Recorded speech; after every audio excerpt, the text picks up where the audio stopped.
welcome to another episode of Reptile Fight Club. We are back from our trip.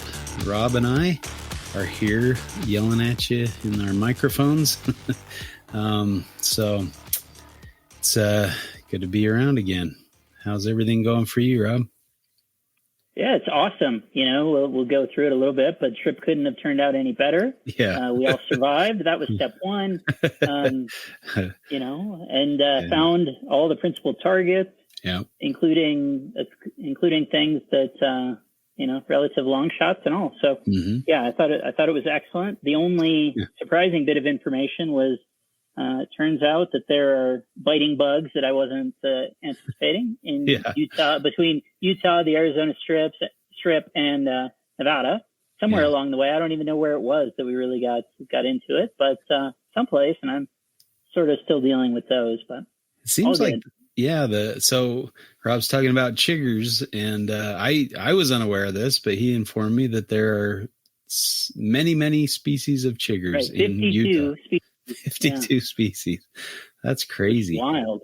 Yeah. So, I think all of us came away with some, assortment of bites and constellations on arms. I think it was over on that Hovenweep Road. And maybe, I assumed they were biting gnats when I was there, 15 years ago. But maybe that was chiggers, because I didn't seem to be feeling like I was getting bit by anything, but we kind of laid down on the ground, put our arms on the dirt. So maybe that's where we picked them up. I don't know. Crazy. Yeah. I mean, absolutely. Someplace along the way. And I know Nipper was really getting a histamine reaction and stuff on some of that. And certainly there was seemingly biting gnats, mosquitoes. We saw a whole host of different things, but I didn't, unlike New Jersey, I didn't see these, if that's what indeed caused these. So I was also told you can't see chiggers. So if you were seeing things, I was told that those are ticks. They're a species of tick. Yeah, they were these little tiny orange ones. So chiggers are invisible to the naked eye, but that could be wrong. I don't know. I heard that from a friend. So okay. We could look into that as well. But so if you're seeing something, it was like seed ticks or something. So I don't know. Crazy bugs. Well, this is not Peds on the Pod or any of those insect invertebrate podcasts. So although we did have some really cool invertebrate encounters on the hikes as well. So we'll have to talk about a few of those as well. But I thought today we'd Rob sent me a meme that was kind of a small brained person yelling at a large brained person saying it's unethical to herp in large groups. And so, you're so that's kind of what prompted the discussion today, as well as kind of an excuse to talk about the trip thrown in there. So we'll definitely get to that and get some nice details about the trip. Another amazing stone production adventure trip, and he was correct in saying that it was a good step that we didn't all die. So if you don't get much more adventurous than that, those near-death experiences, and but it was a lot of fun, and just a fantastic trip. Great group of people, and finding all the things we were looking for was just the icing on top, of course. But spending time with good people was the primary thing. I think that's always a good time with those guys. So it was Rob, of course. He planned and executed a wonderful trip. I drove, so I picked everybody up in Vegas and drove us around, and then went back home. And we had myself, Rob, Nipper Reed, and Eric Burke. You might have heard of that guy. And then Dustin Grahn, the NPR field herping consultant guru, whatever you want to call him. And together, Dustin and I formed the Ustin Power. And so, it was a lot of fun. Good trip. We learned how to herp better, and what other slogans did we come up with? But it was a lot of fun. Yeah, it was excellent. As you say, great group, and just super super awesome vibe all around. And honestly, then we, even had the good fortune of trying to plan. So we had planned in multiple days to try and hit those targets. And I think in each instance, we actually found them, where there were multiple nights or multiple spots or whatever. We kind of found them that first night, which takes the pressure off and then shifts us into, hey, let's go early to the next place and that sort of thing. So I mean, ideal.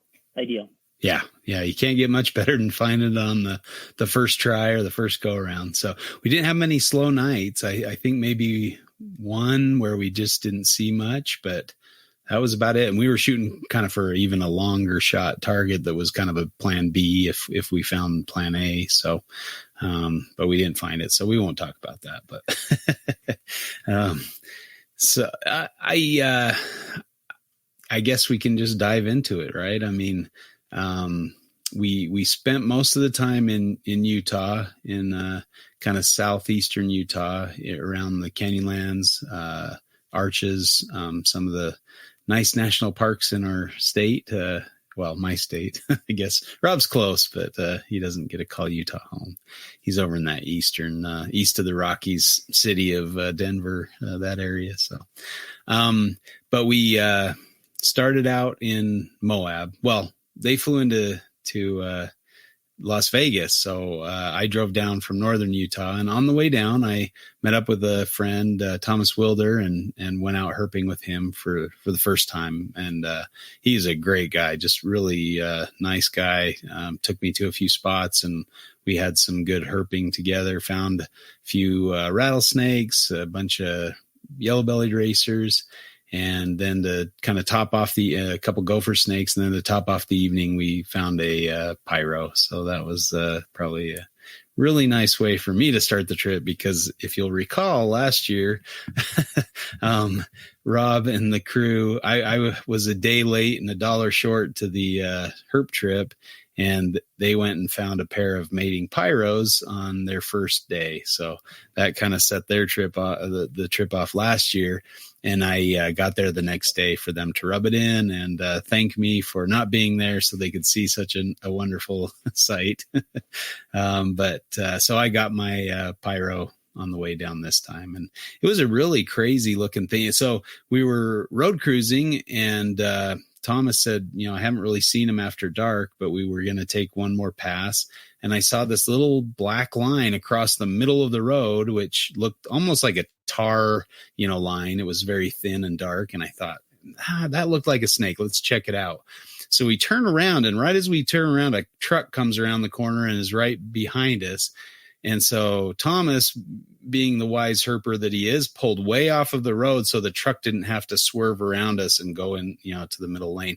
And he missed the snake. It turned out to be a snake, and it turned out to be a Utah mountain king snake, which is a really nice find, regardless of, and so he missed it by a few inches. So that was very nice. And we went over and checked it out, and I mean, this thing looked like a California king snake. It had very, very little red. And so a lot of the Utah specimens are known, especially at the northern extent of their range, for having a lot of black in their pattern. And this one was a prime example of that. Just, like I said, very little red, some on the neck, some on the head, and then a few little triangles on the sides. But there were some bands that had no red in them going back. So it was just black and white. Really a cool looking snake. So I'll have to post some pictures of that on Instagram or something down the road. But really a cool snake. I didn't get the best pictures, but it was great to see. I don't know.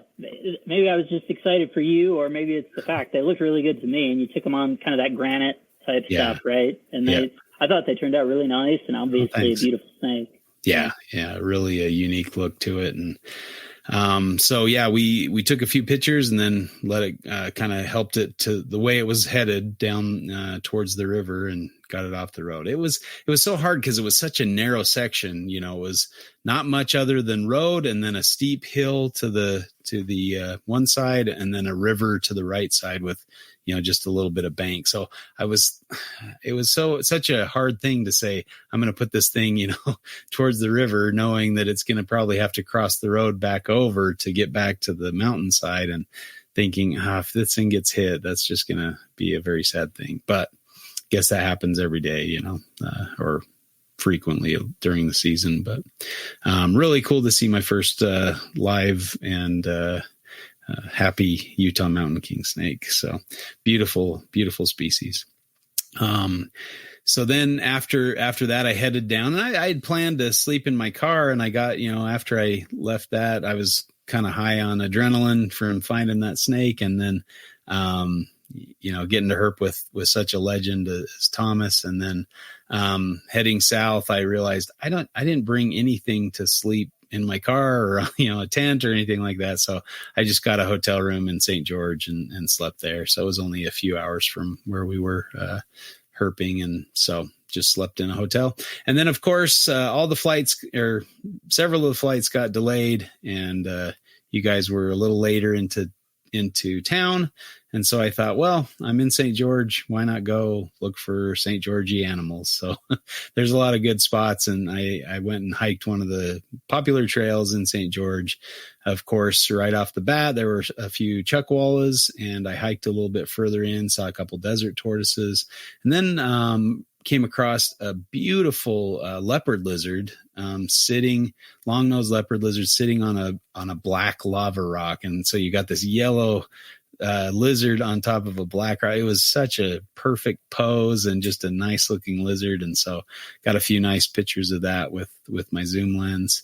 And then around the corner from that, there was another one, an adult female that appeared gravid, had kind of the orange blushing marks of of a gravid leopard lizard.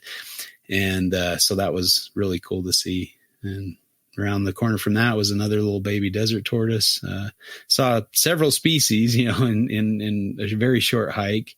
And then, as it got a little warmer, I headed back to the car and then made the drive down to the Vegas airport to pick up the guys. But yeah, we picked everybody up. It's always fun to make an airport run, but it was nice to have everybody there and in fairly good shape.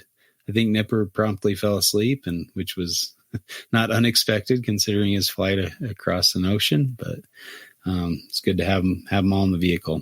And then we made the long drive up to Moab and stopped along the way for a little herping. And we dropped Rob, and who was Eric and Nipper were with you? Yep. Yeah. Mm-hmm.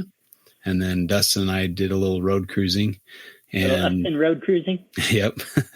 and sure enough, the Ustin power charged up, and we found a rattlesnake, lutosis, on the road. And a really nice one. Yeah, it was a pretty snake for sure. I didn't get the best pictures of it, but it was cool to see. And we had a nice little bucket so we could bring it back for you guys to check out, and then released it back where we found it. And you guys did you see anything on your hike?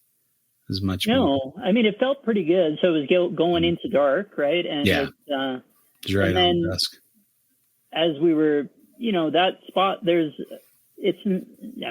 it's nothing like what was to come, but there are a couple of spots where it's a little washed out, and you've got some, you'd still go 20 or 30 feet, if you took a wrong step. And I didn't, figured with Nipper being out of it, and Eric, kind of the same way, long travel days and all this stuff, and him coming right off work and doing that. I was like, we don't need to be doing this in the dark. And that wound up being right, because, he was then talking later in the trip of saying like, yeah, you just had an odd feeling. And I was like, well, I think that was just your subconscious saying like, yeah, we should probably get down before it gets truly dark. So I had, I guess that was percolating in his mind when I had said, hey, let's turn around so we can be fully down. And then, then you guys turned up with a loot and a bucket, and that was good.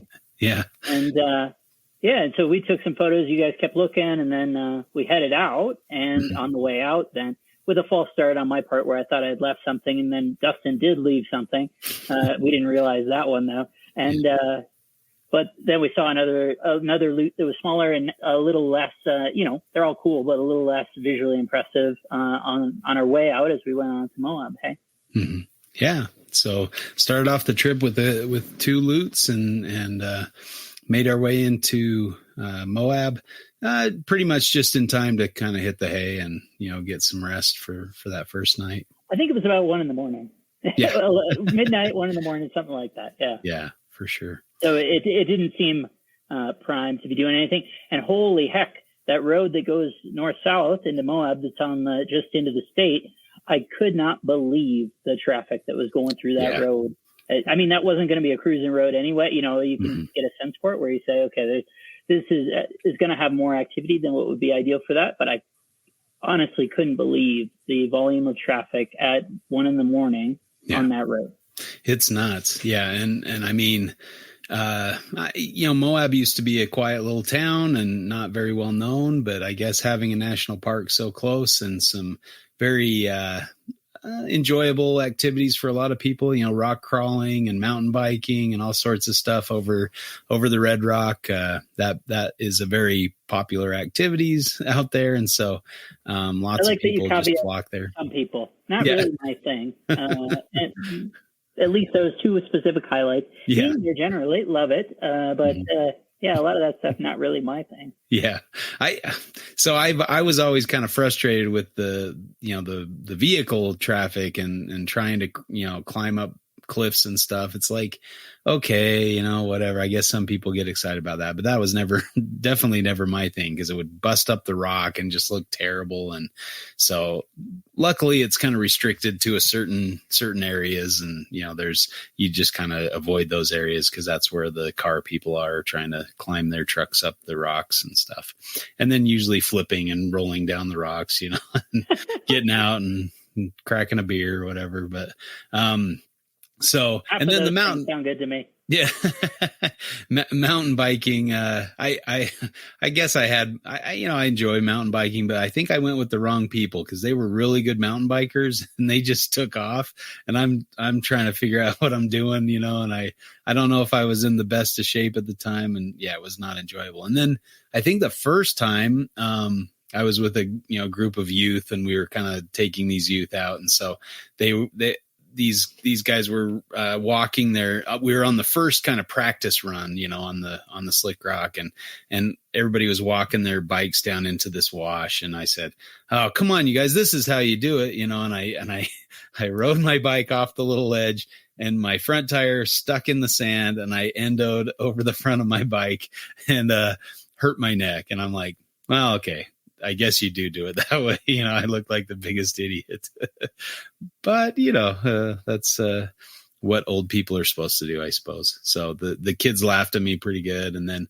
one of the younger kids is like, "Nah, this is how you do it." And he did the exact same thing I did, but he was, 16 and jumped up and brushed himself off, got back on his bike. Me, I couldn't move my neck left or right for probably a week after that. So I paid a little bit more of a price, and I wasn't able to mountain bike for the rest of the trip. So luckily we only had, I think, 1 or 2 more days of mountain biking. So I hung out with the old fat guys and did not mountain bike, and I felt like a big loser. But what do you do? Moab has changed a lot since I was a kid. We used to go there quite a bit, but we also found that if you go to the most busy areas, the busiest hikes, and you go about a mile beyond where the hike is, or off trail about a mile, you don't see anybody, because nobody goes, beyond where the normal trail runs. You might see 1 or 2 other people. So there's ways to kind of have your own spot out in these popular parks. But as you saw the next day, and not to short run it or whatever, no. I just wind up doing that inadvertently. The trail is signified as being closed by these 3-inch tall sequence of rocks. Not for me. Thank you. That is very true. And we probably made a little off-road where we probably shouldn't have been, but what do you do? When in Rome, right? So, yeah, absolutely. And I think you could probably plead ignorance, I am ignorant. So there's no question about that. Yeah. What's this stack of rocks across the trail? I'm just going to step over them, because it's not like a wall or anything. Another obstacle. Yeah. I was saying, I think that means we're not supposed to go this way, but oh well, we went that way, so. But unfortunately, I think at that point we were already well down, I think that was one of those, I had taken a burst and was just like, "Hey, what was that?" And I was like, "I don't even know what you're talking about." Yeah. And, I wasn't too worried about it, other than, well, I guess they had said something about bighorn sheep and, the breeding grounds or something, but we didn't see any sheep. So I think that was a different offshoot. Probably canyon. It's probably the other way. Yeah. So we it was a nice hike, and we saw a few smaller the Scoloporus species, some side blotch lizards, some tree lizards, a couple other species, plateau lizards, but few different species in that area. And I enjoy the little Scoloporus lizards. They're fun to chase. Absolutely. And started getting some physicality in for the week, which is good. Yeah. We can come to that in the end. The summary stats that we got, that was pretty good. I was impressed with some of those figures that we got back. So all good. For sure. I was a little confused. So we were going up the trail. So we went back to the normal trail, started going up the side, and I was, a little bit up ahead. And then I looked back and everybody stopped. And I'm like, wait a second, why am I clear up here and everybody stopped down there? You guys not coming up? And then everybody kind of sat down or laid down on the rocks. I'm like, oh, I guess we're taking a nap or something. So I laid down and took off my shoes and had a nice little rest on the slick rock, and kind of waited till about dusk and then headed back to the car. Got back to the car right on dusk and then promptly started cruising. Now, I was a little excited to cruise because I had attached a nice little light bar on the front of my car. Incidentally, I was talking to Steve, and he said that in Arizona, there might be laws against that, like having fixed lights on your vehicle when you're out, driving. So we might have to look into the laws if we're ever cruising through Arizona like we were Interesting. on this trip. So. I mean, we didn't cruise in Arizona. That's true. Right? Yeah. But interesting. Yeah. So, but the light bar worked out fantastically well. It lit up the whole road, and you could see very well. And so, we drove quite a ways, and where we thought we might see concolor, we didn't see any. And we had an interesting interaction with one of the park rangers. We asked if there had been any sightings lately, and one of the park rangers said, "Oh, I've lived here 5 years and I've never seen one." Like, okay, I guess you must not have been looking very carefully, because there's all sorts of records in here. And well, we just saw a dead one on. So we skipped that bit. Right, as that morning as we were coming into it, there we'd seen a big adult, which would have been really nice to see. That had been hit, not necessarily in the place that we'd expected, although it wound up then being meaningful. And so, hey, we can come back to that in terms of lessons and whatever. But that was unbelievable that a park ranger could live there, taken at its face value, live there for 5 years and not have seen one of these snakes, because, well, we did a lot better than that. Yeah. and I had seen, concolor in the park. So concolor is the midget faded rattlesnake, Crotalus lutosus, or Oreganus concolor. Sorry, not lutosus, but very closely related to lutosus. And I don't know, there's always kind of back and forth on whether these forms are legitimate or not, or, really subspecies or not. And I think it's kind of gone back and forth for a bit, but for all intents and purposes, they are have a unique look, a unique kind of natural history. And so we are considering them something, whether that be taxonomically designated or not. We recognize the midget faded rattlesnake, so we went out and looked for those. And this was a pet of my youth. I actually found one down in southeastern Utah on a backpacking trip when I was a kid, and begged my dad to let me take it home. This was before I knew laws and regulations existed about snakes and reptiles, and my parents were very accommodating and let me take this guy home. So I had a concolor or midget faded rattlesnake in my bedroom for several years as a kid.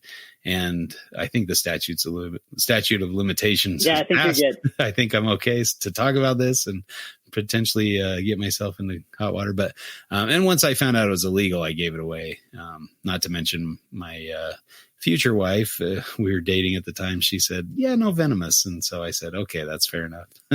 But it was a really cool snake. It never calmed down. It would always rattle when I would come into my room. It was my little welcoming party.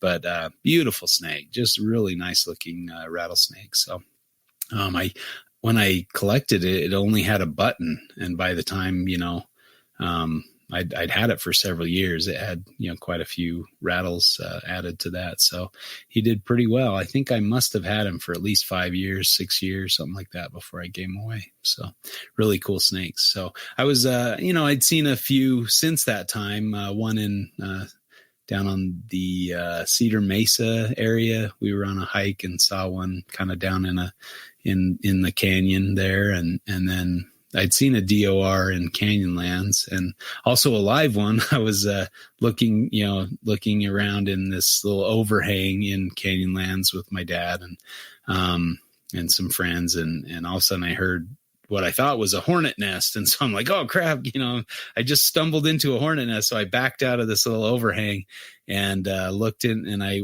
saw where the sound was coming. It was in a bush, and I'm like, oh, that's a rattlesnake. Oh, cool. No big deal. So I went back to my searching, but yeah, we checked that snake out and took some pictures and stuff. Dad, can I keep him? Well, we were in a national park. So he said, nope, sorry, not here. And, but yeah, I was, I've really liked the concolor. So I'd seen that species or subspecies or before, but, this would be your first, go around with this one, right? Yeah, absolutely. And they are, kind of fit with Willardi in terms of being species or forms, species, subspecies, form, whatever. I think they are even on INAT as a subspecies at this point for that one. True. But, from 20, 25 years ago, right?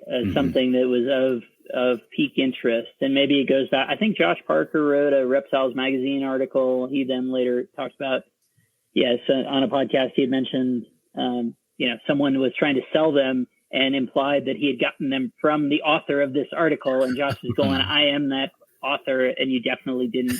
What's going on? All sorts of weirdness around that. But I think maybe it goes even back to that, because I remember going to Southwest Wyoming, what would basically around the time that I met you, basically 20 years ago, right? I think the same guy who I went to meet you with for the first time 20 years ago was with me when we went over to Southwest Wyoming to give a go over in the Green River area. Unsuccessful, but unsurprisingly to shockingly, talk about a waste of gas and a waste of time, but I guess it was, it was all fun and good. But gas was cheap back then, right? Compared to what it looks like now relative to putting together a venture, laughing doesn't begin to cover it, but that's all good. And as much as anything, it would then be last year, right? We did put in a lot of time and a lot of miles, both driving and on foot last year. And I think we did learn, in terms of, the weather, the climatic conditions of this year, I think made a big difference in terms of last year was unseasonable. I'm going to use this word a lot. Like last year was unseasonably wet and mild. And that wound up being really good for what we were trying to do in Southwest Utah. I think that gave us a ton of opportunity on that. But in terms of when we were looking for concolor in the eastern part of the state, it just wasn't going to happen relative to those conditions. I'm convinced that if there's that level of moisture and temperature, that they're just not leaving the den site until there's been a break of several weeks, because, both in Colorado and Utah, we can get those, late May snowstorms that could be fatal if they're, if they get caught out in that. So, I think that was something, I think last year's trip was between the two, we're on the perfect end, right? We got a hot and dry summer this year, and we that really fit with sort of the eastern stuff we were looking for. If we were trying to find a Gila monster, we found pyros, no pyros, listeners, but found those. But I think that's a lot tougher this year than it would have been last year. And the Gilas, I don't know what those. Well, certainly, as you were meandering about, not in the same spot, but certainly within proximity, you didn't happen to see any of those on your first day. I bet those are a lot harder to find on the ground. So maybe it's just hard to find all the Utah herps in a single temperature regime, or a single go. Things that are good for one isn't necessarily good for the other. Yeah. And I think that speaks to, your level of planning and understanding of the natural history of the different species. And I think that's an important part of this whole thing, is that if you can understand their natural history, you're going to be a lot more successful in knowing when they're going to be out, surface active, and have a better chance of finding them. I mean, obviously, it takes a little bit of luck and timing, and nothing's necessarily guaranteed, but yeah. I neglected to mention we made a little pit stop on the way down to an interesting den site that we had been reported to us by some climbers. So we wanted to check that out. The year before. We thought last about going year. over. Yeah, last year. Yeah. And it might have been successful last year in May. We probably would have seen quite a bit there. Yeah. Yeah. And I mean, we found where they were supposed to be, but we saw some signs that they had been there recently. There were some droppings that looked, suspiciously like a snake dropping, but, and we did find a very nice, big Great Basin gopher snake. Now, last year in Utah, that's kind of almost the guaranteed species that you're going to see because they're so common and they're in so many different areas in the state. And so to go, on a week-long trip through Utah and not see a Great Basin gopher snake is very strange. And so last year, that's what happened. One. Yeah, we saw one dead on the road. That was it. It had been hit a lot by the time we saw it. Mm-hmm. Yeah, so that was really cool. To get the lifer for the rest of us on that, on your several hundredth, if not thousand, but no, that was awesome. Took some really cool pictures. That whole environment's really cool. So that was really noteworthy. Yeah. So I wanted to throw that one in, but I think that was a lifer for everybody. Again, but me. Yeah. I mean, lots of experience with gopher snakes and having kept a few in captivity as well. They're one of my favorite snakes in the state. So I was very happy to find that. He was just out on the crawl kind of over by the den site, but it was fun to find that. And then I also did a little kept those as well. That's the funny thing. That fits into that box of, I've actually kept those. And then, seeing a wild one. Yeah, absolutely. Yeah. And I also had us make a little pit stop because I'd heard there was an area where you could find lesser earless lizards, and that's a species that I haven't seen in Utah. And so we went over to the area, and I was kind of thinking we started looking in certain habitat, and I was thinking, I think they're from kind of more sandy areas. And so I headed down more into this sandier type things. There were a lot of prairie dog burrows and things. We were falling into the holes. You'd sink down into the sand where a burrow was near the surface. But we were able to find a few of those as well. They were really cool lizards. I was really stoked to find those, and like little horned lizards without the spikes. They were kind of fat, had those stubby little faces, and the really very horny toad looking things with short tails, but just no spines. They had pretty smooth scales. So really colorful lizards, had some nice orange on the feet. The females that we found first were gravid. And then the next day we added a male to that and found a male so we were able to kind of see what both sexes looked like, and really cool little lizards for sure.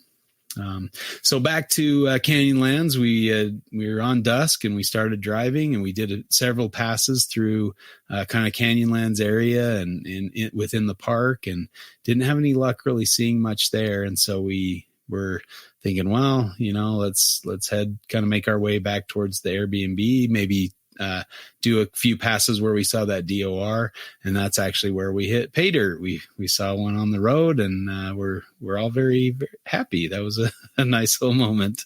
But it was a beautiful young juvenile midget fader rattlesnake, or Crotalus origanus concolor, and had that classic kind of faded saddles and blotches on it. They kind of faded out, and really a nice looking snake. So totally gorgeous. Yeah. I mean, so the spot that we had initially been going, right, was, and again, sort of fitting into the mentality of why do the creatures that exist in a certain area look the way that they do, right? We were kind of there. Some concolor can be pink, right? And that certainly would describe the base ground coloration of the area that we'd initially been cruising. Maybe that was just, we were trying to will it into existence or whatever. Whereas the one that we had seen that was dead was a little bit more of the brownish dirt, right? Yep. Just talking about the iron quantity, presumably, that's in the soil or whatever.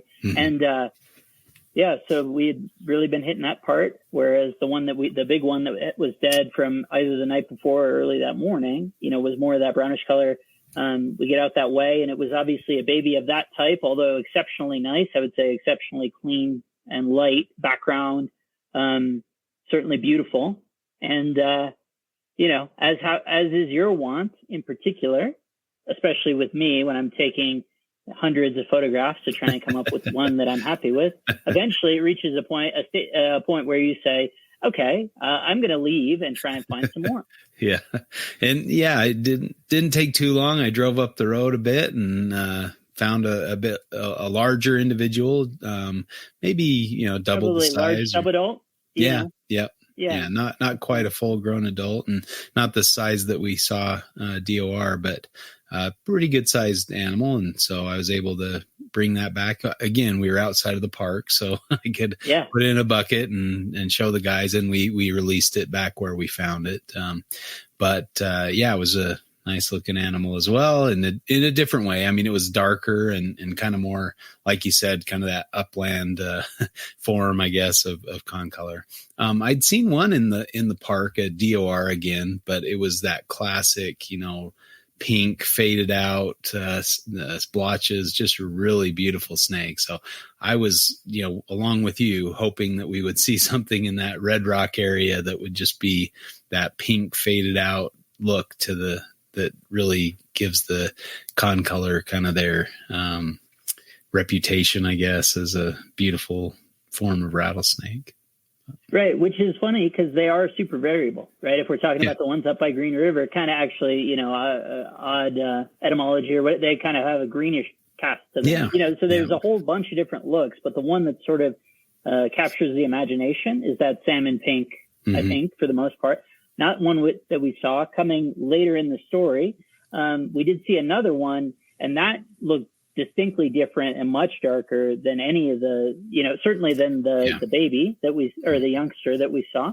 And I will highlight here that, sort of the high of success or the high of the activity having been accomplished, Dustin and I then, as we're cruising even further out or just headed out, saying, hey, okay, we're done now. We've seen 2 of these. This is awesome. Functional full night 1. We've hit the target for this area, all that stuff. There's absolutely a second little baby, seemingly essentially identical to that first con color that we had seen that was in the road. We stopped, but stopped more slowly than if we had failed to see a snake, at that point. Yeah. And, this was kind of the fade out. And once you've already achieved the goal, you're just not quite as on it. And so it was a little bit slower to stop. And we ran out and it was gone. So what we had seen was gone. And it absolutely, even from the back seat and from a distance, this is not calling it a female Schmitty style. This is saying that's absolutely, that's an identical twin to what I just spent, solidly a half hour photographing on that first one and saying, that's what that was. Yeah. Yeah. And, I guess that's always the thing, you're all a little bit slower to stop and it's like, was that something? I don't know. Was that, I saw that too. And, kind of the discussion leading up to it. Whereas if it's clearly a snake, stop snake, you slam on the brakes, but so you're kind of slowing down, or do you want to go back or are we going back, reverse and that kind of thing. So yeah, it's kind of that. This was one where Dustin and I were both absolutely like, absolutely, that's what it was. But man, for the good news was that, it just booked it. And it's like, well, there's, that's 3 live right in that small stretch that we know are there and doing great and all that. So, and we'd already seen 2. So, we didn't need to temporarily alien abduction, another one for photos or whatever, so it's just as well. But, it was really cool that sort of we got validation on that DOR. And, while they were not it's not pink habitat, so they didn't have that look to them, unsurprisingly. Man, they were excellent. And that one juvenile in particular, or that small one, I couldn't be, as I say, in terms of satisfaction of targets, couldn't be despite not being pink, I couldn't have found one that I would have been happier with as a life or con color than that one. Yeah. Absolutely not. Yeah, for sure. Yeah. So that target number one. And so we had, the following day, kind of back, we released that one that we'd, back in the place where we found it. And then we headed over to Colorado, to go look, kind of, for target 2, but also to kind of check out some other, sites of interest. Right. Yeah. So unexpectedly, right. So this was sort of a weird deal is we were going to go, I had noticed on iNatural, so we were looking for now what I would call the Four Corners prairie rattlesnake is basically the way that I frame it. Right. So this is the Nuntius form that has been called the Hopi rattlesnake. Previously that I believe is sunk sort of by most taxonomists at this point. They definitely are their own look.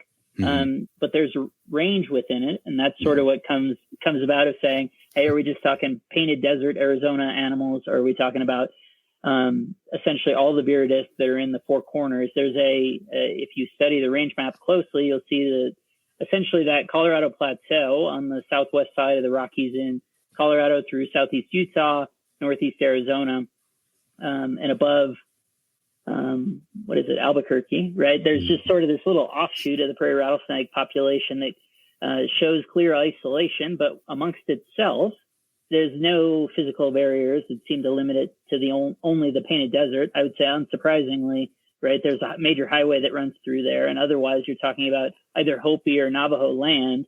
So there doesn't seem to be a ton of scientific exploration, right, in that area. So I think we're probably talking about like data deficiency as much as anything else relative to that condition. And the fact that we see phenotypically equivalent animals in the Cortez area and southeast Utah, San Juan County, all this stuff. So to me, that it makes sense that really it's the Four Corners variant of the prairie, if you want to call that a form, a subspecies, however a species, whatever your taxonomic preference would be. But I think clearly they're a thing, and all those things to me are the same. Yeah. So anyway, we had looking on there, right? Because we transitioned out of target 1, despite having an extra day there because, hey, we just had all this good success. Can we get lucky again? And let's give you even some extra time on that venture. So we were going to go to a spot in southeast Utah, where there was a concentration of records. That's a cool place that I've been, you've been, but Eric Nipper and Dustin had not been to. So it was like, hey, let's go there. And then as I'm pulling it up on the, map app, it says, hey, just FYI, that place is closed for the next 2 days. Like you can't access that.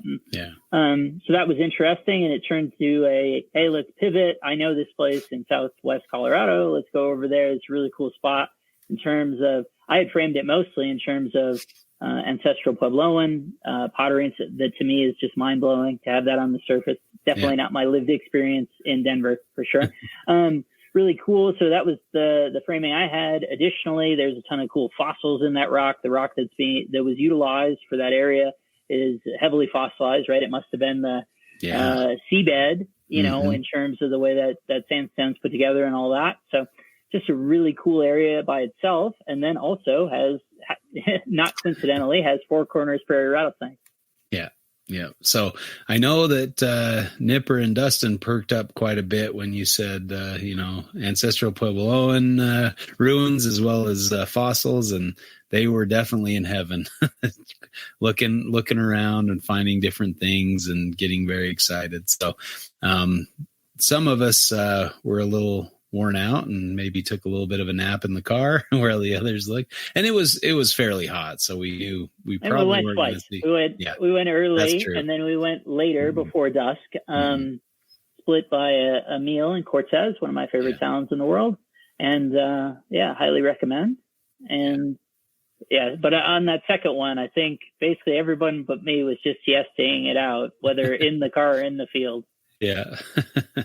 And, but it was really cool to see that excitement. And, when the, got a little cooler and the sun started to set, we took off and went looking, finding a nice road that would connect us back to where our next Airbnb was, but also put us in prime habitat. And man, that paid off with dividends. We were cruising just as it was coming. The sun was setting, and found them. Well, we spotted another gopher snake. Well, actually, on the way out of the site in Cortez, we saw that garter snake. So we got to see a wandering garter snake. I'm the like, local vagrant. Did we just straddle a snake? There's vagrants in the road, and then a little further down the road, we spotted a gopher snake in the road. So we got to see another base, which, is more in line with my experience. You see one, every other day.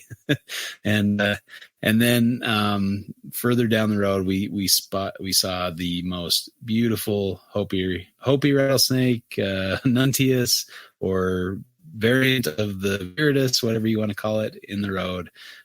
We stopped. We're very happy about that. It was the most gorgeous snake. I don't know, that was one of the highlights of the trip, I think, for my part, but just a really nice looking snake. Again, not a lifer for you, but was for the rest of us. And I would definitely I agree with you, put it in the same categorization of saying, couldn't be happier with that animal being my lifer for that form. Just truly spectacular. Yeah. And I'd actually seen a Hopi rattlesnake on the Hopi reservation. So that was kind of I've got a little history with the Hopis, where my grandfather was adopted by the tribe as an honorary member, not blood member of the tribe, but honorary member, I guess. They thought his lifestyle fit in well with their lifestyle. And so they thought he should be part of the Hopi.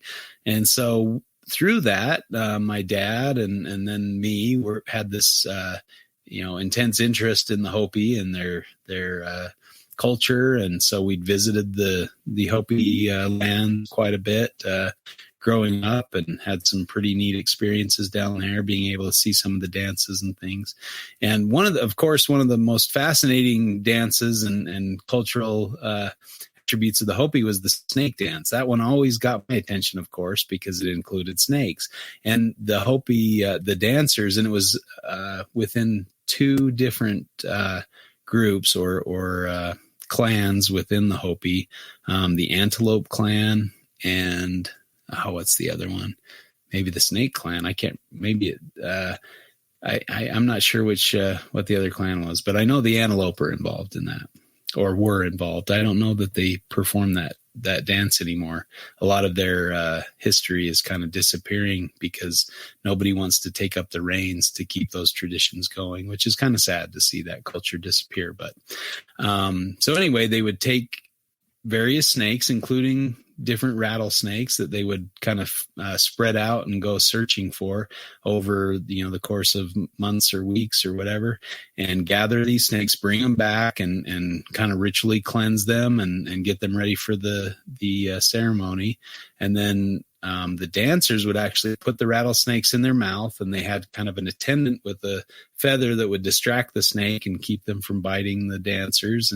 But they would dance with a Hopi rattlesnake in their mouth, presumably a Hopi rattlesnake, perhaps bringing other types in from wherever they were out searching, potentially the Grand Canyon rattlesnake or the concolor, or various forms, and potentially resulting in intermixing or release, because I believe after the ceremony's over, they just kind of released the snakes near where they were. I don't know if they brought them back to where they found them or not, but so that was something to think about, I guess. Kind of an interesting thing, but quite an interesting dance. And I'd always wanted to have seen that. My grandpa was able to watch that dance after he was inducted into the tribe, and my uncle was a young boy and was able to see that as well. But my dad and we always had hoped that we would be able to see that, but never were able to see it. But kind of a cool tie to my past. And so on one trip, when we were down on the Hopi reservation, we were driving along this dirt road to go to this spot called Bluebird Springs, where the man who had adopted my grandfather actually lived. and had kind of some land out there and where he was from. And so we had gotten permission from some of his relatives to stay out there and camp out there. So that was really a neat thing. And so we kind of had a little mini family reunion, me and my parents and my sister and brothers and a couple of my cousins went out there and stayed out on the Hopi reservation and went and saw, the different mesas and villages. And we're also able to do a little service project where we helped somebody repair a roof. And so it was a nice little trip down there. But on the way in, it was getting dark and there was a rattlesnake in the road. So of course I went over and took a bunch of pictures and I look over and my little 3-year-old daughter's sitting next to me, squatting down, looking at this rattlesnake.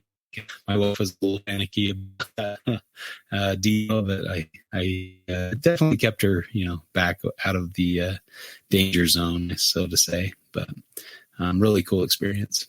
So, but this one blew that one out of the water. It was nice and faded, light colored, just beautiful snake. Yeah, couldn't ask for a more clear version of the form, right? Yeah. In terms of saying, hey, we're not in that, what if you took the strictest sense, right? What that form is supposed to look like in terms of, or locality associated with that. Yeah. Finding one that maybe it speaks to the theory that what I'm talking about of all those Colorado Plateau and that area being not geographically distinct, so why would they be different? Speaks to, that phenotype was absolutely on point. So that was really good. No questions there. And I was super happy with it. And man, although it was spunky. Yeah. It was very feisty. Yeah, no doubt. And it launched itself off the ground and flipped around, kind of landed on its back. And it was a little bit awkward, but it just was not as excited to see us as we were to see it, but absolutely true. Yeah. So we spent, some time photographing the snake and let him on his way and headed down the road a little bit further. And by the time we were done photographing, it was getting dark and not too much further down the road, we saw another one on the side of the road. And this one was a bit larger, but no less spunky as he was also just happy to rattle at us and be a little excitable. So we moved him well off the road and did another photo shoot. I would say that one was probably, maybe even into an adult, not necessarily as big as they get, but certainly mature. So, good size. And another beautiful one, in terms of representative of that form with the sort of a lot of it comes down to, right, both the coloration, both in the base and in their pattern elements. But additionally, they have sort of obfuscation, whereas a traditional viridis generally has a pretty clean pattern. These we're talking about, there's a lot of irregularities, bow ties, little inclusions, stuff like that. And both of them certainly fit into that box. Easy enough to imagine, although it was very beautiful, the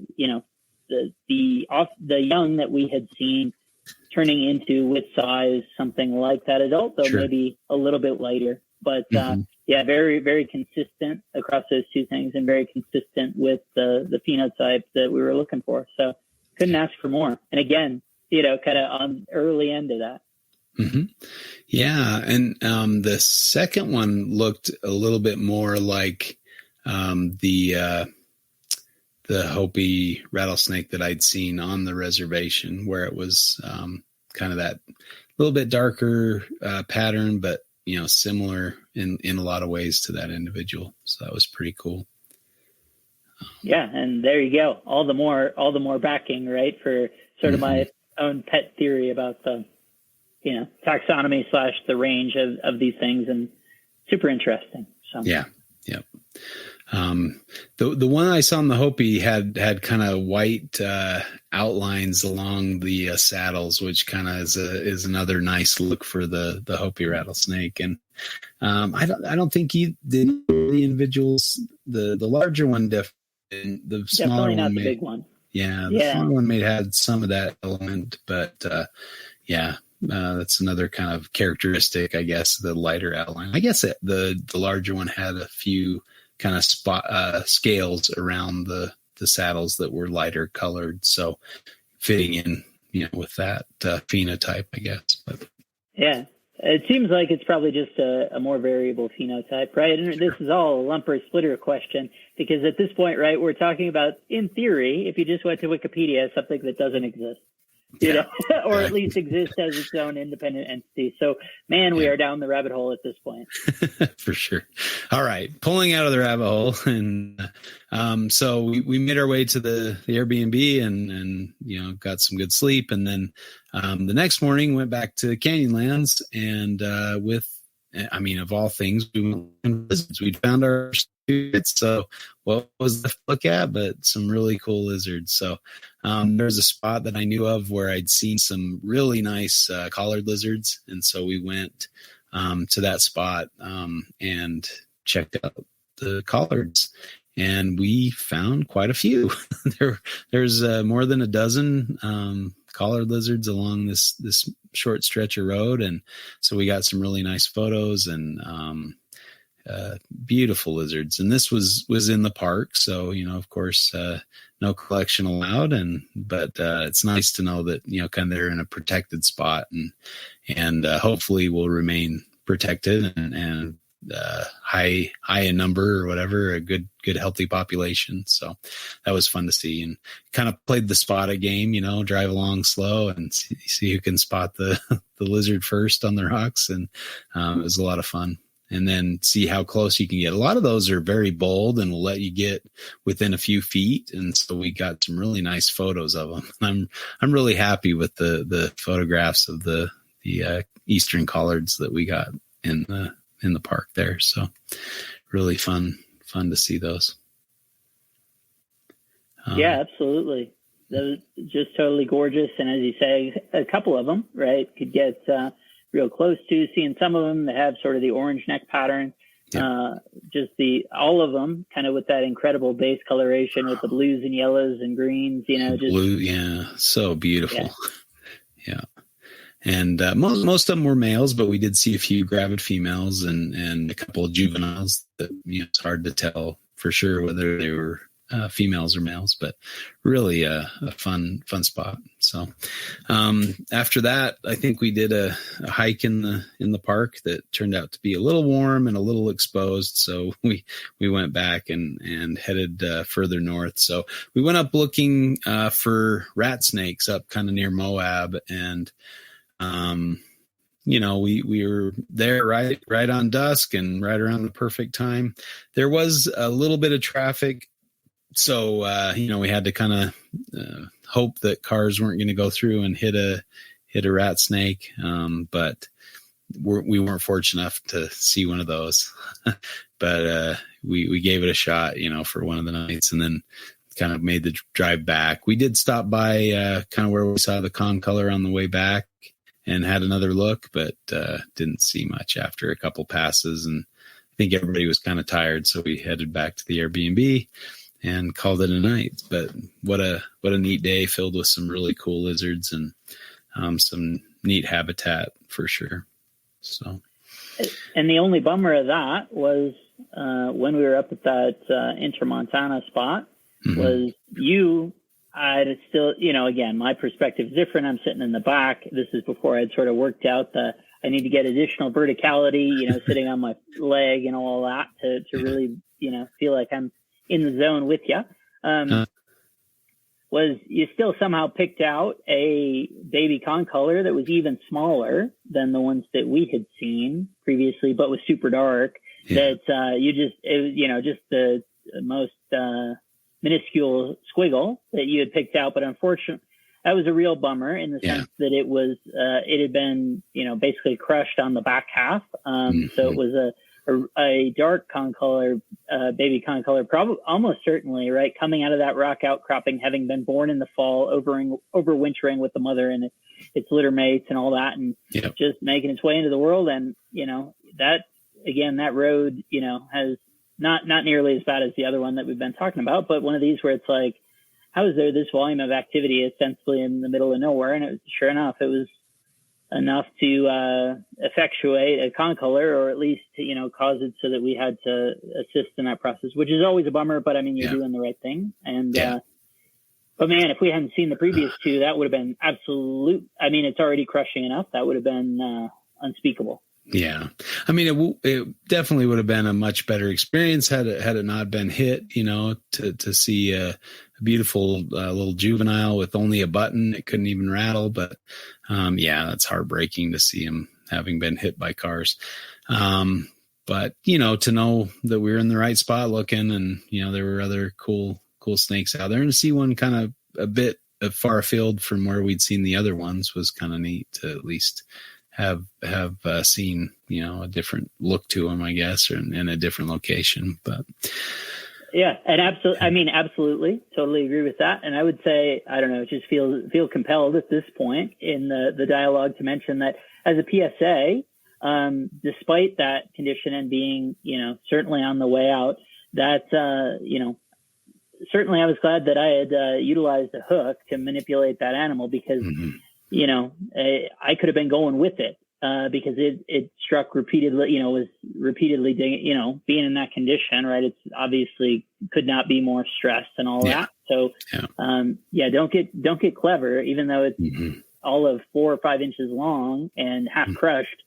Man, it easily could have done some very serious damage, because it's feeling its feelings, for sure. Yeah. So. Well, the next day began our wild adventure. So we started the drive down towards the Grand Canyon, the north rim of the Grand Canyon, and headed through some really cool habitats, some neat areas, ate some good food, and crossed a bridge, the Navajo Bridge, and was able to see some condors flying, some California condors flying over into the Red Rock Cliffs. So that was exciting. I think that was, at least for Dustin and Nipper, but I think everybody can appreciate a California condor flying and landing on red rocks. But an impressive flyy bird, no doubt. Yeah. Yeah. And in a really cool, the Colorado Gorge there through that area is just impressive. I mean, it's very tall cliffs and green, river down below you. It's really a neat sight, at least to see walking over the bridge. Nice and warm though. And then we got to the north rim of the Grand Canyon around maybe 7 p.m., 7:30, somewhere around there. So about an hour before dark. Went and got our permit, which promptly got sucked into the dashboard somehow. My vehicle does not have a barrier, apparently. So, and try as we may, we weren't able to get it out. So Dustin wrote a note that said, bought the permit, got sucked down the dashboard. So put that in the window, hoping we wouldn't get ticketed, which we didn't, which was nice. But so we started our descent into the Grand Canyon. Maybe you can preface with kind of the plan or what the goal was, I guess. Yeah, absolutely. So, I mean, the ideation around this, and the thing that brought some level of trepidation to me was that the night before, you all had expressed reservations about the extent of this plan, both in terms of, I guess, I hadn't communicated clearly enough to Dustin and Eric. I know Nipper was well aware, and I think you were as well. Yeah, I was aware. Essentially, we had 2 nights out of functionally Moab, 2 nights functionally out of Blanding, and then there was a night on the itinerary that just said GC. I could have written the ditch, whatever, however we want to frame it. And, so Nipper took one look at that and was like, what exactly is it that you're suggesting here? And certainly, so it's not, there are campgrounds in the Grand Canyon in terms of as you go down, you need to book those in advance. And if you're going to stay someplace, meaning like certainly if you're going to pitch a tent or whatever, you got to stay in the campground. I don't think there's any rule against taking a 20-minute little break or siesta or whatever. And certainly, I mean, this is at this time of the year in particular, like what all the guidance was saying, essentially you don't want to be out and exposed at all between 10 a.m. and 4 p.m. Right. Well, that fit neatly into my anticipated activity for rattlesnakes, in this case, abyssus. That one I think really isn't taken at this point. So I think it's conflated with or mixed into taxonomically with lutosis at this point. Certainly they're at worst sister taxa. But, the ideation was, hey, as it's getting on dark, let's go give a wander. And basically we can, we'll have this one night where we're going to be here. And I don't imagine getting much sleep as that's going. And hey, it's not nothing to come back out. So between all those things, I don't think we're really going to need to book a place to stay because, we're going to be in the ditch. Yeah. And the night before, what the part that gave me pause was the fact that, Eric was game. It was you, Nipper, and Dustin, people that I view as extremely well qualified to handle such a situation, expressing reservation. That then I was like, why are you all taking this as so weird? I get that I just sort of, rush headlong into some of this stuff, but it's not totally foolhardy. I thought this through. Yeah. But that's just sort of what I think is, yeah, I recognize we have the capacity to do this task and we'll do it. But that wasn't how it was playing over. So, but nevertheless, you still came through and agreed to come on down. Dustin and Eric bought, sweatshirts or similar zip up sweatshirts or whatever to have a little bit of extra protection.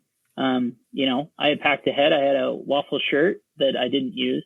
Nipper had something, his skin condition. Nah, he doesn't have a skin condition, but he won't love me saying that. As he went on at length about that, he had prepped materials. He had extensively asked me around that, and so that was all good. And you knew that we were going to do this as well, and because you had driven down, you didn't have sort of a limitation on what you could bring. So you were pretty free to bring that along. But the ideation was, hey, let's the North Rim and down. About half the records on INAT, et cetera, are coming from that area. But it's something like 95% of the people who go to the Grand Canyon go to the South Rim, right? Yeah. And certainly people have seen abyssus at the South Rim of the canyon, up on the rim and then down as you walk down into it and all. But if there's roughly equivalent numbers of abyssus records from the South Rim, where 95% of the visitors go, and along water bodies from the North Rim down, where 5% of people are going, hey, you know me, and it's not just an insistence on adventure. I'm going to look at that and say, wow, I bet you those densities along the North Rim are pretty good. And so that was the plan.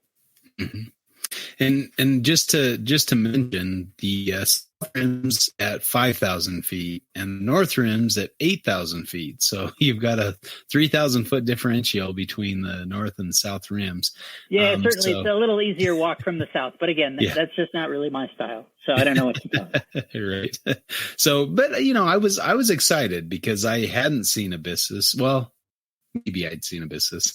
I was young and it was this hard. This is the arguable. Yeah, exactly. So I wanted to make it, unarguable. And so, and I was excited for the adventure, to go hike. How many people can say they've hiked down the Grand Canyon?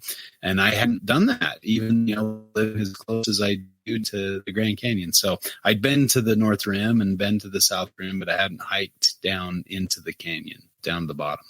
So I was excited for that. Regardless of my trepidation. My trepidation mostly came from no sleep because I know I don't do very well without sleep. And so anyway, we started our hike down there and less than a mile in, I looked down on the side of the trail and there's a mountain king snake just sitting there. And so I was quick and, my brain was working at that point. So I was able to grab the snake and be able to take a look at it, before it bailed down the side of the Grand Canyon, which was, a fairly steep area there where we saw it. Although it would have probably just gone down on the next section of trail, so probably could have rounded the corner and caught up to it. But I'm very happy to be able to see that and take some pictures. This one was much different than the one, although it was the same subspecies. It was much larger, much more red, less black. So really beautiful snake. So, and it sat still and nice for us while we took pictures and got plenty of pictures and sent him on his way. But that was really an exciting encounter and got the adrenaline flowing and got us thinking we're on the right track and this is going to happen. So, made our steps a little lighter. Well, of course, going downhill is much easier anyway, but I don't know. I was getting kind of looking, side to side on the trail. My neck was getting a little sore, and my eyes trying to focus and find an abyssus on the way down. And then some areas you're just thinking there's not going to be any snakes. This is just too steep, and I think for people like yourself that are maybe a little nervous with heights, that maybe it was a little better to do it at the dark because you weren't seeing the full extent of the risk, awaiting you if you made a misstep. Another PSA, right? So that trail is definitely doable. For the most part, it's actually pretty wide. It's probably 4 to 6 feet wide, variably, for the most part. Mm-hmm. It's relatively steep, so that by the time you're talking about even getting to the second potential water stop, I guess, where you cross Bright Angel Creek, mm-hmm.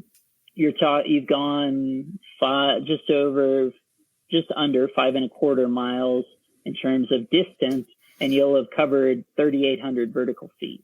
Yeah. So it's pretty steep. Yeah. The trail itself then there's a couple switchback sections, 4 to 6 foot wide. But heck, man, you take a step on a loose rock, all of it is covered in sort of dissolving sandstone. So there's a ton of slick there's a ton of loose on top of slick.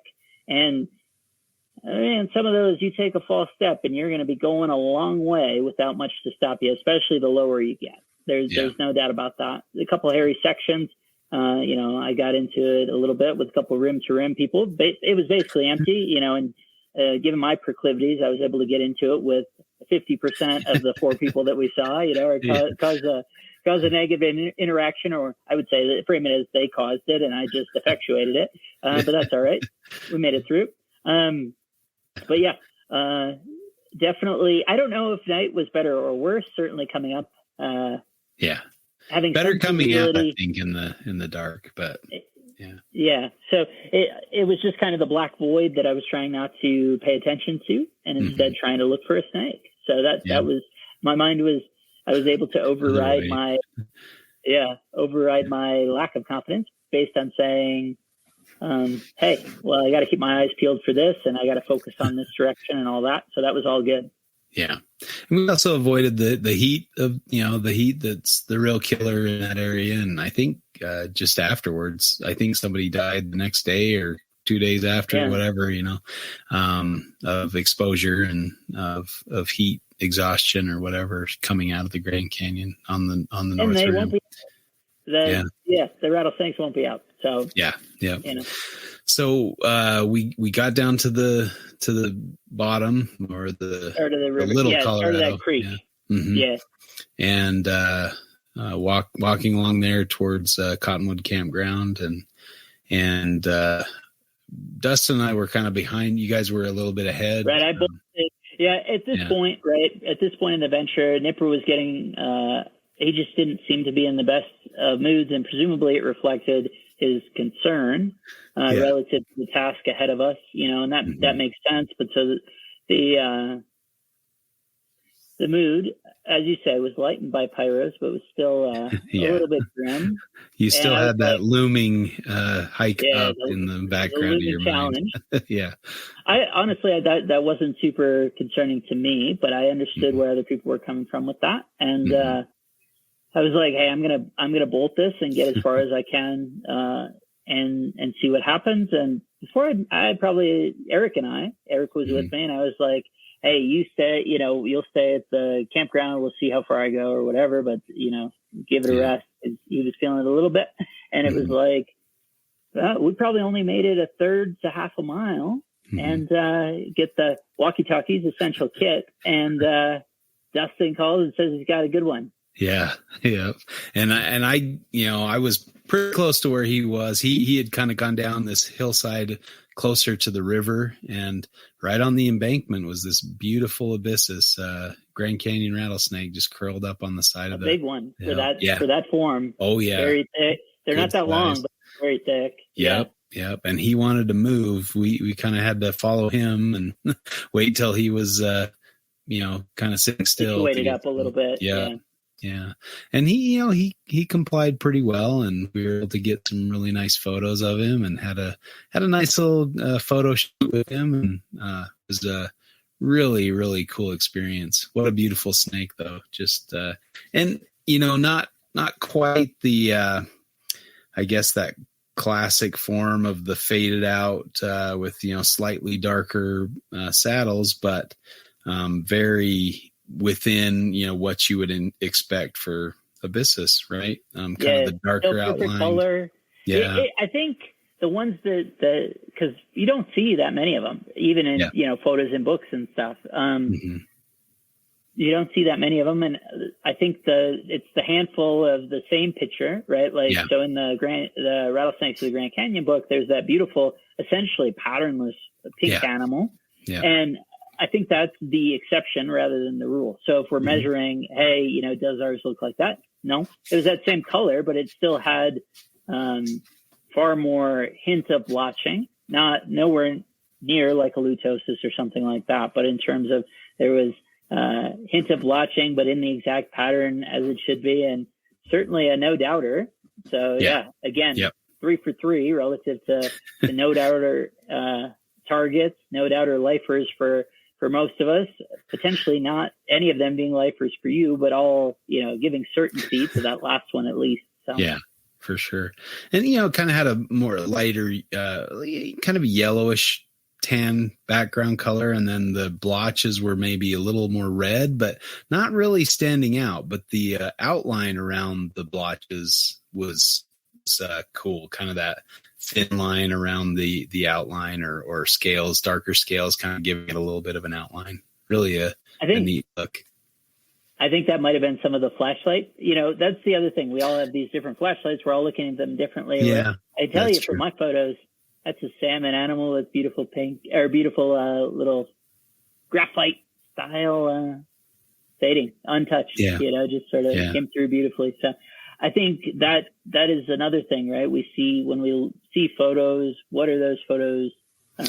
Both there's intentional manipulation, and then there can be unintentional manipulation, where depending on people, the lumens coming off of people's lights and all this different stuff can all kind of play tricks on the camera. And that's before you get into the sensors and all these different things. Nipper's got his crazy nice camera, and so it's always, we can take that as sort of the beacon of truth relative to what do we see, maybe even sometimes more than our eyes, where we're looking at it, especially in the dark under headlamps and all that. So. No, very true. Yeah.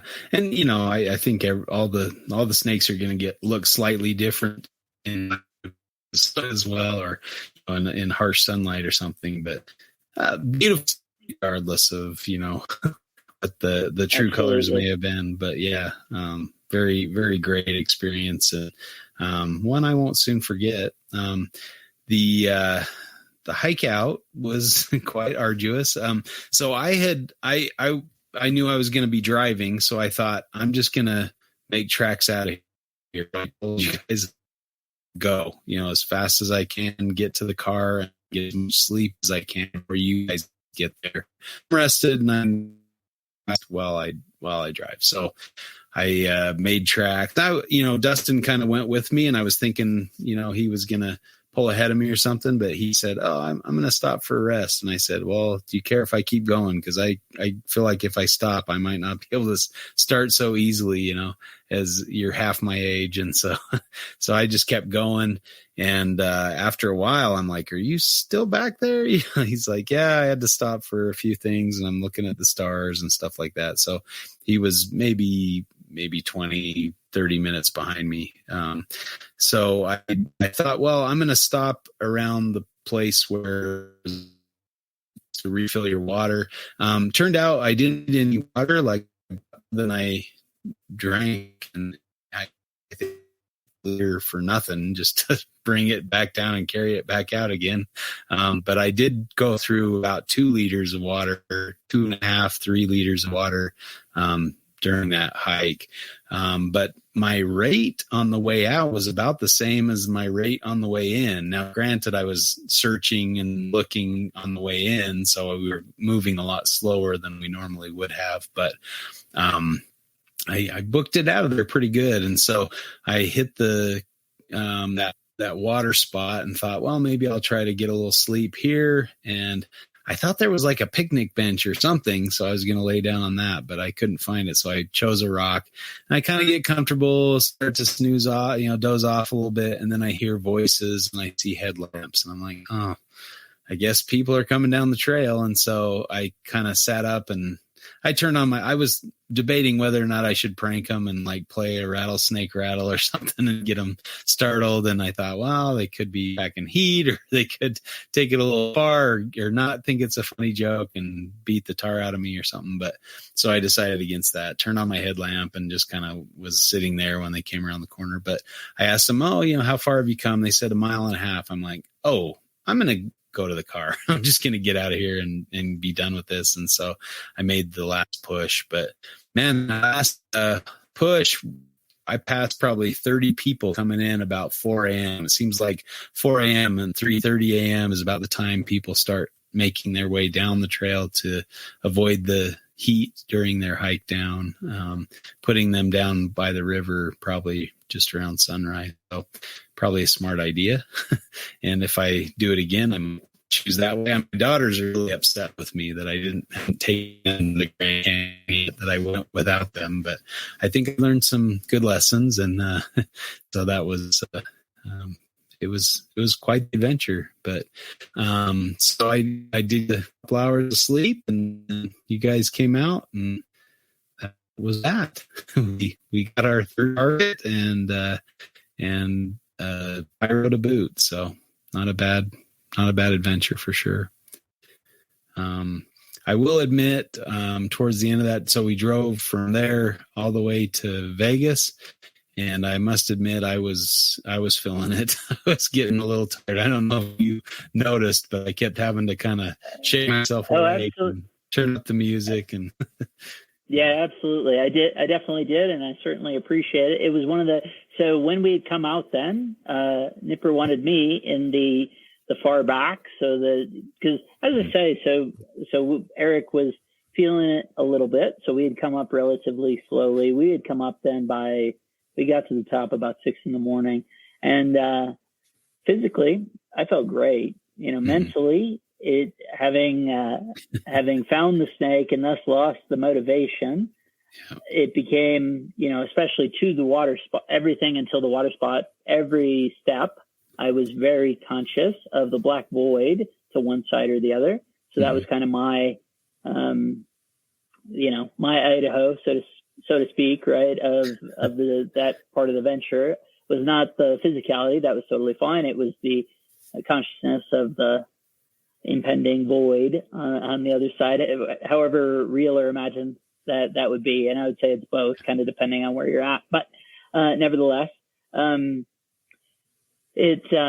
was still tired, so I'd fallen asleep in the way back until my own bag hit me in the face to wake me up around some curve, probably just past Jacob Lake or wherever that would put us, maybe 10 minutes past there or whatever. And then I was like, yeah, we stopped, got some breakfast, lunch, whatever we'd call it. I think we had 2 meals that day. That was all right. And that was a good day. That was a positive, bounteous feast of the day. Yeah, absolutely. So, but when we left there, I definitely perceived that. And I know you've mentioned this before, but it is certainly to me something that's an important perspective for people to have, is the difference it can make for, a person who's driving, if they're driving a carload of people who are asleep, or if there's at least one other person who's also awake at that time, be that even just the knowledge that other person is awake, even in our instance, right, as we're driving from, again, when my bag hit me in the face to when we're going to get some food. So that was probably 20 minutes, something like that, is like, I might be in the way back, but just the fact that, hey, it's not me trying to do this myself. There is somebody else here. It's not a solo pursuit. I do think that makes a big difference. And in that same vein, as we're going from St. George to Vegas, where it's, that was definitely a key priority of mine. It's like not only to be awake with you as a companion, despite being right behind you, but sitting there going, hey, I'm making it known to you that I also am awake here. And I think that does do something psychologically to say, like, if this is doable, I can be awake. It's not a big deal. For sure. Yeah, but my first priority when we hit the Airbnb was to go to sleep.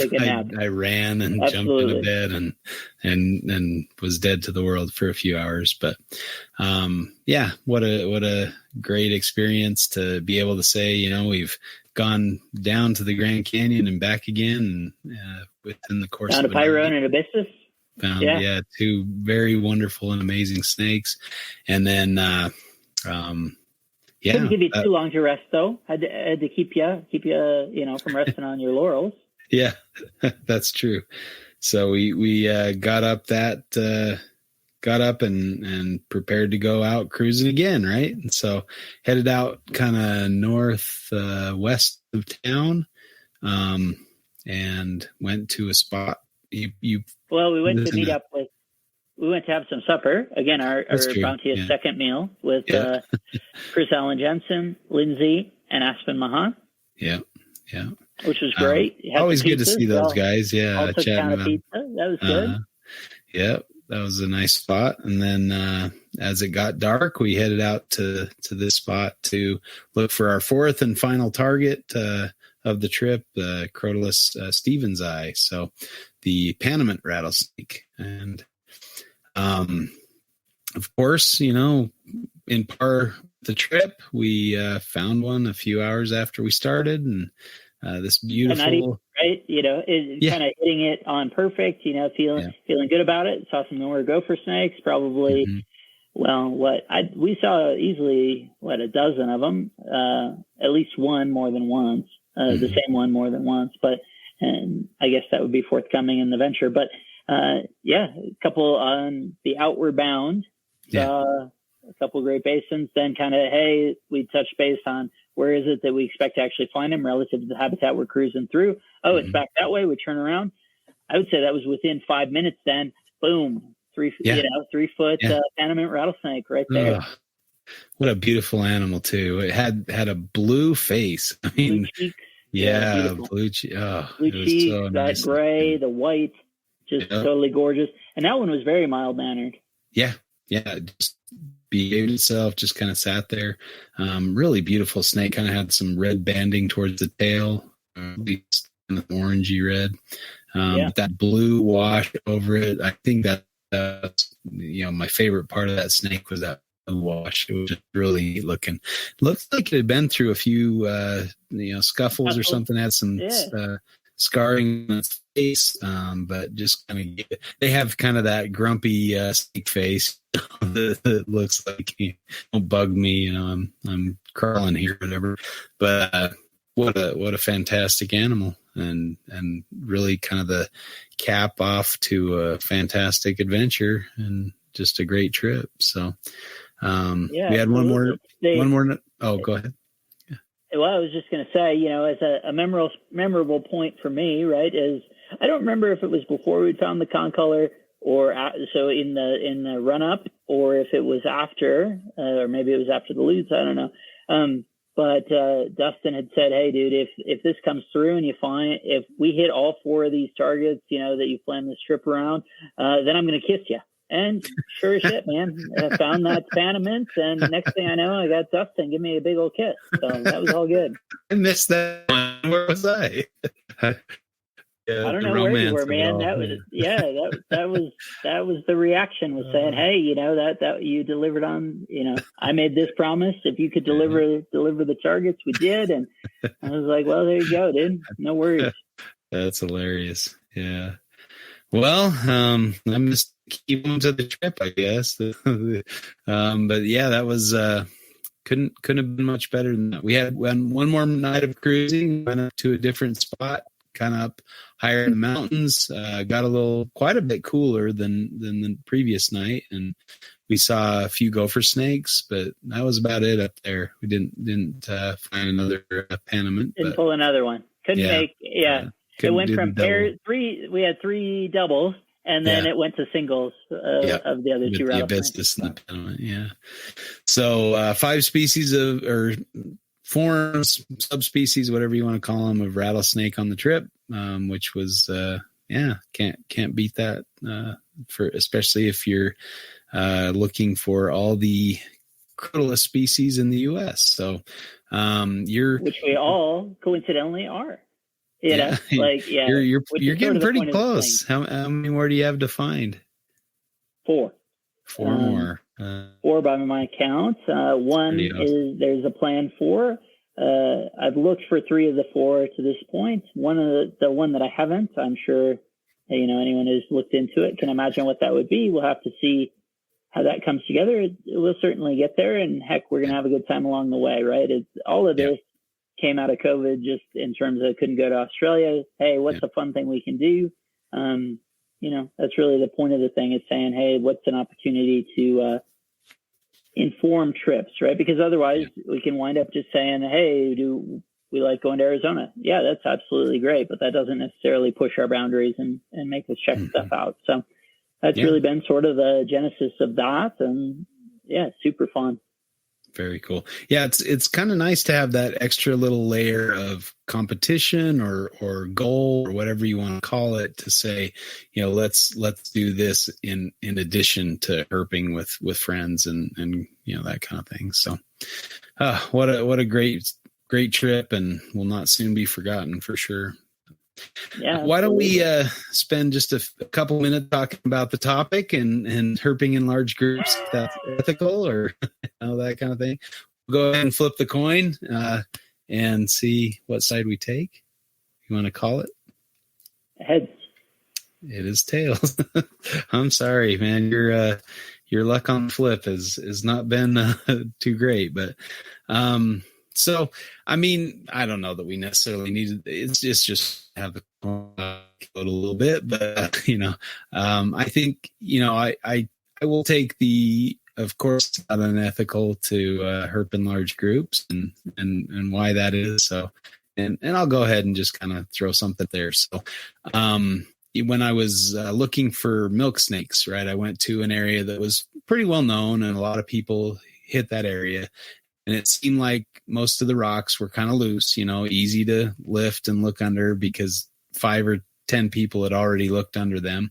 And I was out there herping alone, So even though you think you're going to have less of an impact, if 5 people go separately and flip the same rock and make it kind of loose, and maybe they're reducing the suitability of that habitat for snakes to be under.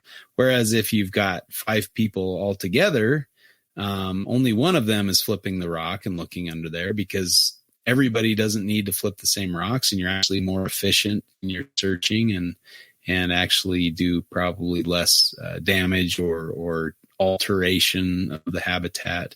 Even if you're putting the rock back as best you can, you're still probably having some unanticipated or unknown consequences of moving that rock in the first place. But so I would say that, those are good to keep in mind, that you're probably having less of an impact if you're going through with a larger group. And I mean, I've been on herp trips with like herp classes or naturalist classes, and you've got 15 people or 10 people, and you find a lot more things too, because you have 20 eyes looking rather than 2 eyes. So you're just going to naturally increase your chances of seeing more animals that you might normally miss, because you just have a wider swath of people searching. So that's kind of the argument I would throw out there. Yeah, I mean, I think the key point of differentiation, right, just in general, would be what constitutes a large group versus a small group, right? True. In general, I think certainly your argument is very persuasive relative to soloists, although I guess the only pushback would be to say that if you are out there solo, the capacity to even be hitting that number of rocks is probably reduced, right? Just in terms of the physical strain that it takes. So that it's like maybe you're only flipping a fifth of those reps, if that you would otherwise, because you only have this limited capacity to do it before you're kind of worn out, or you missed that one, you didn't even notice that it was there, all this sort of stuff. I've definitely seen that come to play. There was at one point when we were in Florida in the fall where KJ was like, "What, you didn't flip that piece of tin that literally was right in front of my face?" And I was just sort of like thinking my own thoughts or whatever. I either didn't see it or it never occurred to me to flip it. There wasn't anything under it, but nevertheless, he couldn't kind of believe it. And I was like, yeah, somehow I'm walking by a 3x6, sheet of tin or whatever that was right there, but it wasn't in such a way, or I wasn't perceiving it in such a way that it was like, oh, this is something that I should obviously give a look under. So that can definitely be a thing too. And that's probably the mitigating factor. I would say, to me, in terms of my own personal experience, I like a group of 2 to 5. Once we're past what could reasonably fit in a single vehicle, assuming you don't have a 15-passenger van or whatever, and that's probably, relative to my taste, a diminished experience anyway, because you're especially for cruising. It's one thing if you're just point A to point B-ing it, that's fine. But in terms of cruising, if you're in a 15-passenger van and you're in the back row, you might as well, you're just along for the ride. There's certainly nothing you're going to see, other people are finding that, and you can come out and experience it, which is not to diminish that experience. Yeah. Right. It's not nothing. You're still there. You're still giving it the best that you can. But to me, that is less than if we're a sort of singular normative car. And even if we have 5, even if I'm riding the hump, we still see the Viridis cross, that sort of stuff, that experience, down in New Mexico, those sorts of things. That's sort of the maximum group that I like. Whereas I love being out there with someone else, because all those joy, it's one thing to find something amazing, take a pretty picture, but you're literally only sharing it secondarily with everyone. If you at least have that second person, to me, it really raises the experience of the whole thing and makes me be super present in not only the success, but in the venture for its own sake. So to me, 2 to 5 is an ideal group. I understand, sort of the limitations of some of these Herp tours and things, the Tourist Africa and all this stuff. I don't know. I can't deny that somewhere in my own feeling and experience, even if it's a deficiency on my part, that there is some lessening associated with, hey, we're a group of 20 people that are crossed over here, or even what Mike Pinkleton describes, right, where he's saying, hey, hey, they found a Bushmaster and they brought it back to camp, or they go back to camp and tell everyone, hey, you got to come 5 miles down the trail and there's one sitting there or whatever. I get it. Not your style. In Nipper's categorization, right, of saying, okay, are you seeing a wild animal in habitat? Then that counts. That doesn't really count to me, right? We wind up in a spot in things that are far closer to, hey, singular venture, we're all doing this together, all that sort of thing. Even those, I've had a harder time definitively accepting things that are much closer to, hey, I found this, or counting it towards my list or my experience or whatever, than that. So I can't even, honestly, I don't picture myself going on an experience like that, because I don't think I'll find it to be really fulfilling. I think only exception is maybe in a dangerous area where having a guide is probably, the difference between life and death, or, potential issues that way. And maybe a guy, a situation, as you say, if there's no alternative, right, then it is what it is. Yeah, absolutely. Or if that thing is its own thing beyond having paid X amount of money, right? If it's literally a scientific expedition made up of zoo staff, I have something very specific in mind where it's zoo staff and academic researchers and right, that are going to a specific spot that also happens to fit into that box of being inaccessible and difficult and, whatever, for a variety of reasons, then that's its own pursuit, right? It's not just, hey, this was everyone who, was capable of paying the price. And that's not to say being against utilizing the services of a guide necessarily, but maybe I know it seems like, there are more guides or people offering that sort of service than ever, or maybe I'm just aware of it more based on social media and this sort of stuff. But, I see these things where it's like, oh, it's a variable price. If it's to go with your hand-picked group solely of 4 people, that's price A.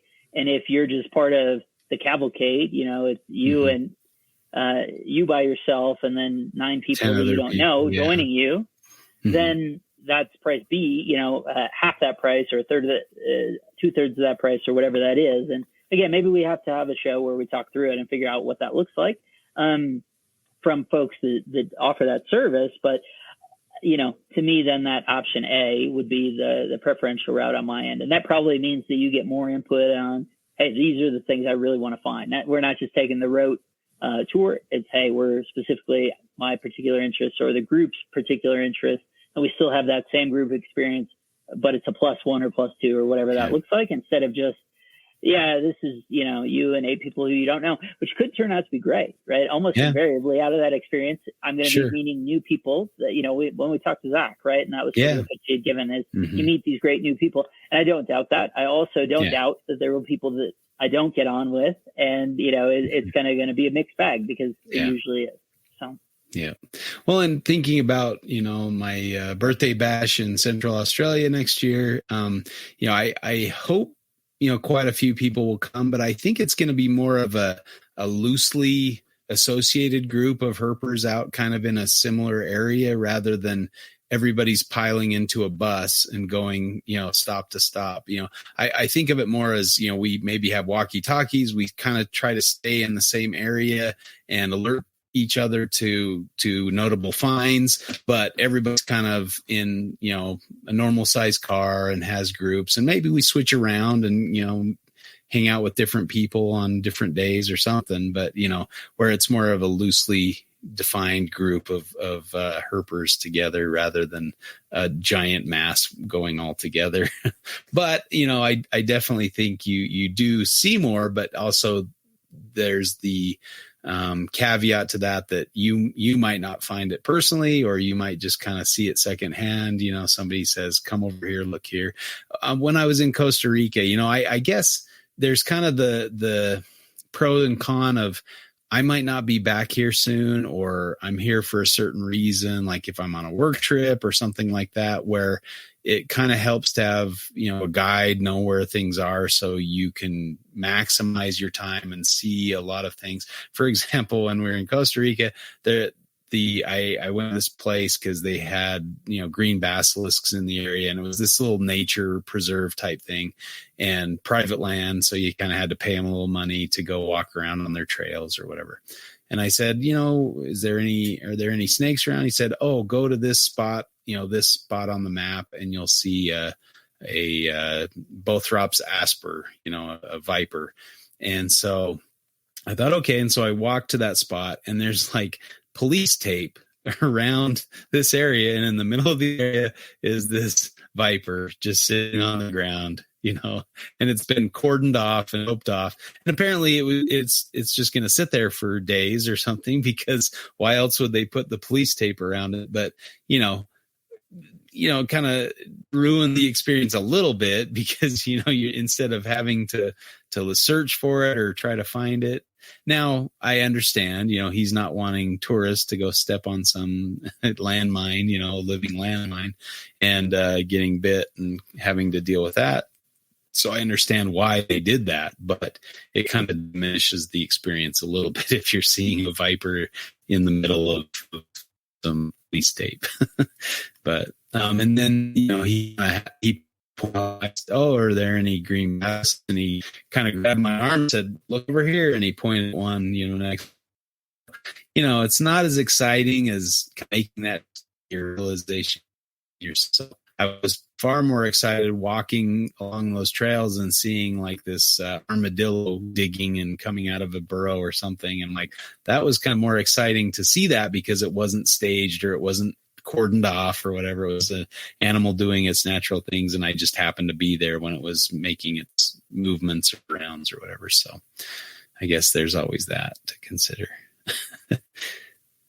Absolutely. Yeah, no, I mean, I think there's pros and cons, and undoubtedly, right, it's sort of my own, the answer is really there's probably joy in both, and there's probably particularly joy that maybe I'm withholding from myself by saying, okay, I want my experience to be hiking into the Grand Canyon and, hoping that utilizing Ustin power, we can kick one up out of the dirt and have that be, and everyone survives the venture and it's all good. And, that as opposed to police tape, those are obviously two dramatically different experiences. That's not to say that maybe it's even, a default on my end, right? That I'm saying that one is a superior experience to the other. They're just entirely different things. Yeah. Yeah. I mean, there's definitely good sides to both of them. And, it depends on your personality or, your way of thinking. I think some people are content to just kind of be along for the ride, see the animal in its natural environment and move on to the next one. Whereas I think you and I kind of have a common mindset of we want to be the ones to kind of research out where you're going to find this thing, go to the habitat, use their natural history to help you locate them, find them in the wild, either preferably by hiking them out rather than road cruising them, seeing them in their natural environment, doing natural things. That's kind of the excitement. I think that the ultimate or pinnacle of excitement in finding these animals, versus the alternatives. But not to say that we're going to pass up a snake on the road and ignore it. But absolutely. Seeing it in the habitat is much, much more exciting for us. Yeah. Just it's in our blood, I guess. Yeah. Any other points on the topic to kind of bring up? I know we're kind of going long on this one, but yeah.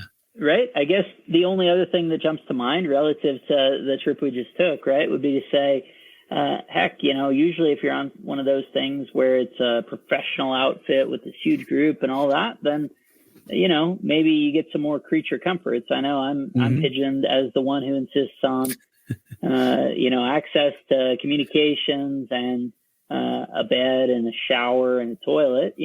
Those are all things that are between, I guess in the Grand Canyon, we didn't mostly have any of those things. So if the situation calls for it, I'm willing to make do. I'd rather see the snake than abide by those limitations. But, if it's available, I won't deliberately choose to withhold those things when they're available. Mm-hmm. Whereas on those large groups, right, because of, as soon as that group gets wider, you have a greater need to accommodate all those things, right? So you have even less flexibility. They're probably going to eat 3 meals a day. And I mean, who even wants to be a part of that? I know, if you're not losing, I was a little disappointed. Nipper only lost, coming up on 4 pounds, over that. I had a week with him and he only lost 4 pounds, so. Yeah, but I need to remember to weigh myself before a Rob Stone trip because, it's a good weight loss program at least. Yeah. Yeah. So, I think that's another downside relative to that experience of saying, hey, let's, what did you call it? Type B fun? Type B fun. Yeah. Type B fun where you got to. You look back on it. Yeah. You look back on it and say, no, that really was fun. Even though in the moment it seemed, difficult or challenging or somewhat miserable. But yeah, I don't know. I definitely am at the point of looking back and saying, what a magnificent and enjoyable trip that was. And, even in the moment, hiking out of the Grand Canyon, like you said, I felt pretty good hitting the top and feeling good. My hip hurt a little bit or my legs were sore, but it's things like that that let you know you're alive and, that you just saw a really cool snake and put in the effort to go find it. So, what a great experience. And, I want to publicly thank you again for planning such a great trip and giving us those experiences and, putting us in the right spots. That was a lot of fun. So. Well, yeah, that's half the fun to me. Thank you for driving. Thank you to Nipper, Dustin, and Eric, all, as we highlighted on the trip, everyone brings something, and that's, I guess my lasting message would just be that, be cognizant. It's either going to be positive or negative. Everyone's bringing something. And, so just be conscious of that, be conscious of the impact you can have and try and make it a good one. And, when we all start singing along to Glycerine, in the middle of the night when we're all delirious, then sing along. Hey. Yeah. Sing along. Well said. All right. Well, is there anything cool that you've seen in herpetoculture in the last little bit that you wanted to share, or are we good to close this one out? I think we're good. I mean, there definitely have been, and so much so that I don't have anything that distinctly comes to mind. It seems like, man, at this point, I'm getting so much cool content from, looking on Instagram, all these wild snakes that people are finding. I saw, I think somebody who operates one of those tours out of Southeast Asia that, gone and found a Mollendorfi in a cave, big as alt and all this. So much cool stuff. Rupert's Reptiles, I think, is the handle, but okay. So much cool stuff. But I think generally speaking that probably at a closing point on my end for this, and we'll hit it hard next week. You said maybe there's a guest that's good to go. I know there are a couple more that we have in the hopper, and we'll be back to our regular scheduled programming for a couple weeks anyway, and we'll keep on keeping on. Yeah. I hope you enjoyed the recap of the trip. It was definitely the trip of a lifetime and a lot of good memories and a lot of good fun. So hopefully we kind of brought you along and you could envision these things and get out and herp. It's a great experience, great fun. So thanks for listening and we'll catch you again next week for another episode of Reptile Fight Club.